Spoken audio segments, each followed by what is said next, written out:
तपाईँ जति नै धेरै कमाउनुस्, यदि यो 10 वटा चरण भएको फाइनान्शियल फ्रिडम साइकल बुझ्नु भएको छैन भने तपाईँ सधैँ पैसाकै लागि मरिहत्ते गरिरहनुहुनेछ।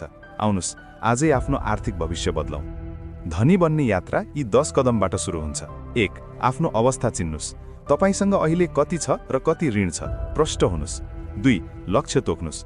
कति कमाउने र कहिलेसम्म, सपना होइन, योजना बनाउनुस्। 3. खर्चको हिसाब राख्नुस्। पैसा कहाँ गइरहेको छ, एक रुपैयाँको ट्र्याक राख्नुस्। 4. फाल्तु खर्च बन्द। काम नलाग्ने फजुल सामानमा पैसा उडाउन छोड्नुस्। 5. ऋण तिर्नुस्। सबैभन्दा पहिले चर्को ब्याज भएको ऋणबाट मुक्त हुनुस्। 6. बचत बढाउनुस्। खर्च कटाएर उब्रेको पैसालाई बचाउन सिक्नुस्। 7. कमाइका स्रोत थप्नुस्। एउटै जागिरको भर नपर्नुस्, साइड हसल सुरु गर्नुस्। 8. जीवनशैली नबढाउनुस्। कमाइ बढ्दैमा खर्च नबढाउनुस्, लाइफस्टाइल इन्फ्लेसनबाट बच्नुस्। 9. भविष्यमा लगानी। त्यो बचतलाई शेयर वा रियल एस्टेटमा लगाउनुस्।